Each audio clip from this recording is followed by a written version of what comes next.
Hey, welcome back to Black Lab Garage. You know, I thought this was settled a long time ago, but it seems that there's still a lot of people out there that are confused on the differences in 351 Windsor cylinder heads because they wasn't all the same. So while I've got the opportunity, I want to show you what the difference is. Well, the main differences. You ready? Come on, let's get into it.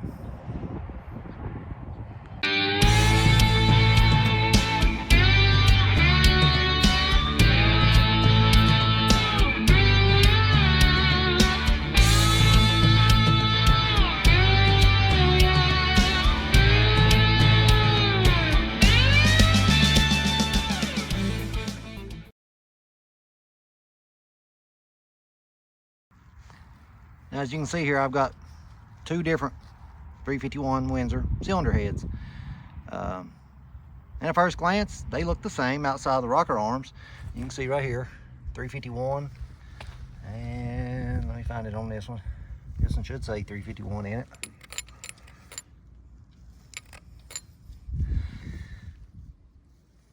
Well, this one don't, but trust me, it's 1/2-inch bolt holes, so it is 351. Which, that's one big difference between a 351 Windsor cylinder head and a 302 cylinder head. 289 302s have a 7/16 hole for the cylinder head bolt, and 351 Windsors have a 1/2-inch hole for the cylinder head bolt. Now the rocker arm systems are different between these. As you can see, this here has the old rail type rockers, and these use a bottleneck stud. There we go, there's one that's loose.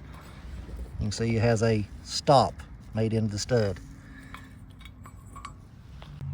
Because a lot of people see those and they say, oh, this thing's got adjustable rocker arms on it. No, it doesn't. That nut tightens down on that shoulder. I can't remember what the torque is off the top of my head, but it's in the manuals. But you tighten that nut down to that torque. That's it. They are not adjustable. Don't try to make them adjustable. You'll really have problems in. See, this is one of the used to be highly sought after 1970 model 351 Windsor heads. Well, 1970 casting anyway. See right there, DOOE. The reason being, they are supposed to be 5960 cc chambers, but there's a big difference here. As you can see, the early models, how many bolt holes do you count for the intake? 1, 2, 3, 4, 5, 6, 7, 8. Now come over here and look. How many do you count? 1, 2, 3, 4, 5. There's one there with the bolts broke off in. 6, which makes a 12 bolt intake. So here's an interesting tidbit for you. You can use the 12 bolt intake on the 16 bolt heads. You just don't use those bolts, and make sure you use the right gasket. Because see, look, the water outlet on the head. See how it's L-shaped? That one's just a big rectangle. The reason being, in 1975, Ford changed the cylinder head for the 351 Windsor. They basically, the head that they use is, for all intents and purposes, it's a 302 head. Smaller valves, it just has 1/2-inch bolt holes instead of 7/16. But outside that, it is a 302 head. You know, whether it was done for emissions reasons or the bean counters just said, hey, we can use the same cylinder head just with bigger bolt holes and save money. What the real reason is, I really don't know. It could have been both. But I want to show you the valve sizes and the port size difference. Now, I've seen a lot of people argue. They'll say, well, they only made the good heads on the Windsors in 69-70. Wrong. The head was basically the same all the way through 1974. 75 was when they changed. Don't believe me? Come over here. This is a 351 Windsor, and as you can see right here, the casting D2AE. These are the heads that was on it. You can see they've got the big spark plug. Look, same cylinder head. What do we find down here? DOOE. They were still using that same cylinder head. Unfortunately, these heads are no good. You can see the valves, exhaust valves are sucking up in them. And it's not worth fixing these heads. Like I said, these are 59, 60 cc's. These are supposed to be 64 cc's. This is the E7TE head. This is actually one of the better late model heads that Ford actually made, because they made some in the late 70s that were just freaking horrible. All right. I'm gonna get it set on the right thing here. There we go, inches. The early model head, the intake port,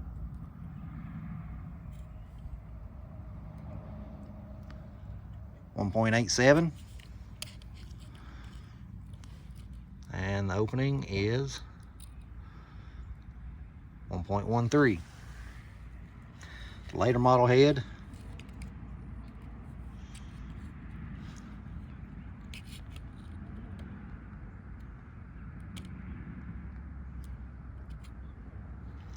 .83.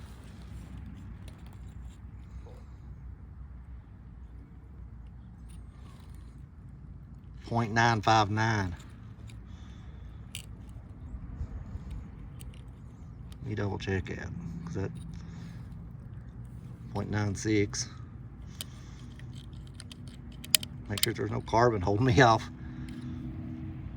Yeah, you can see the obvious width difference.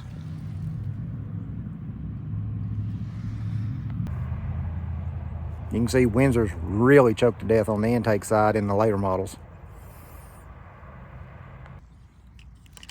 Now the intake valve.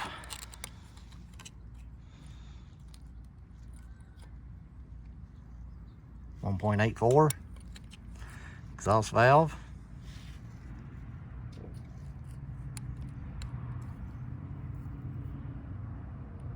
.153. I was gonna say I think they're supposed to be 184, 154.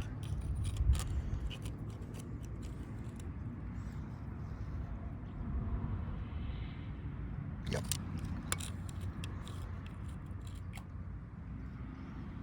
Yep. And the newer model.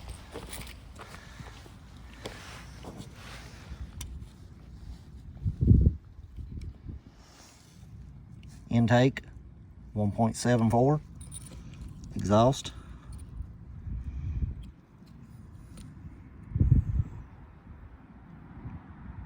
143.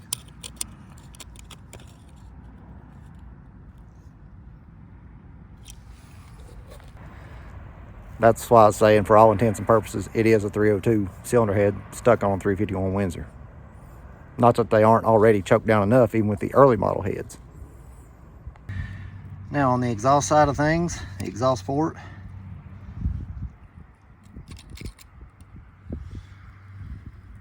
.966 wide,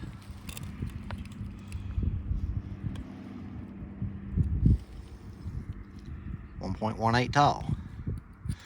The later model, .93 wide. Well, if I can get turned right.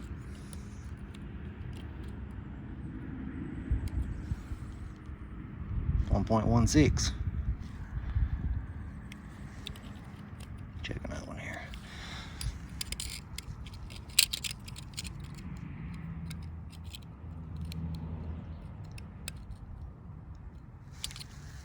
Yep.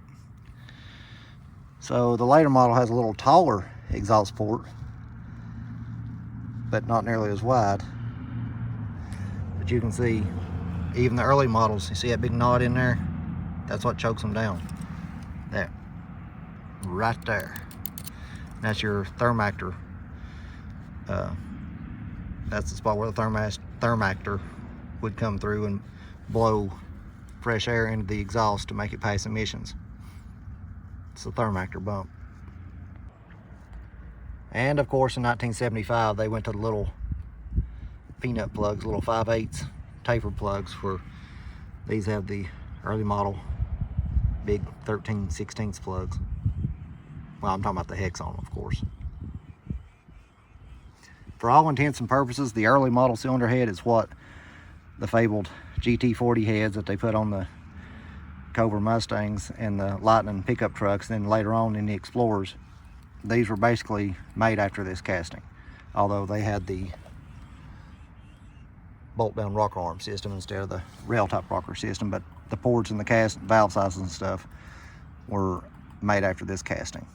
Although, yes, I know the GT40 has a round exhaust port. I'm saying they basically used this original casting and then modified it. So now you know why your 351 Windsor may not run that good.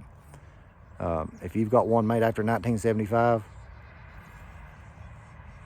no, they don't breathe. They're not going to make any power.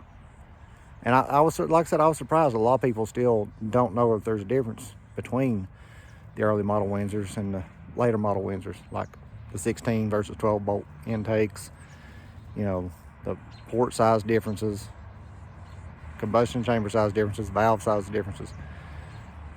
In all honesty, is it worth getting an old model set of heads? No, it's not.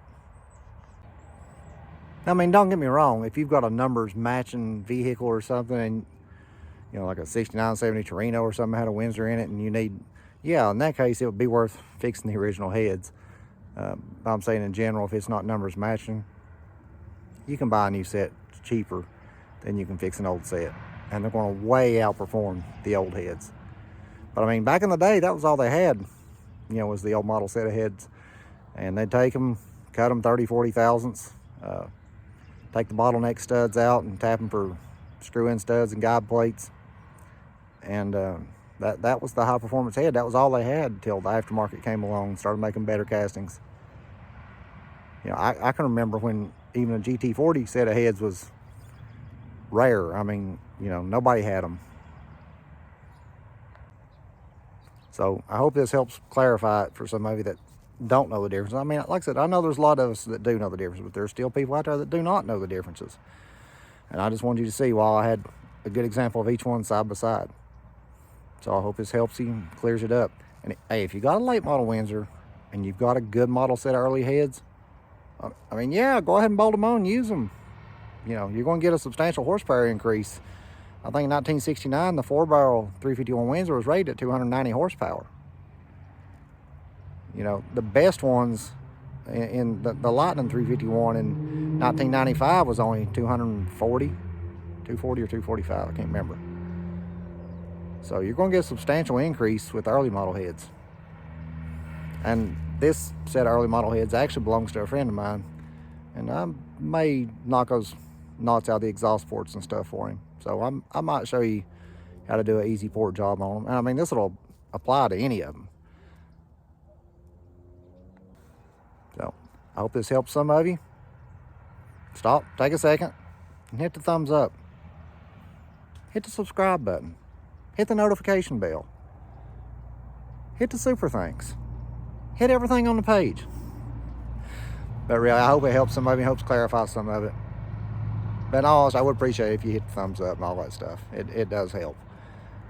And stay tuned. Me and the pups will be back with another one. And listen to more Goose Creek. See yous.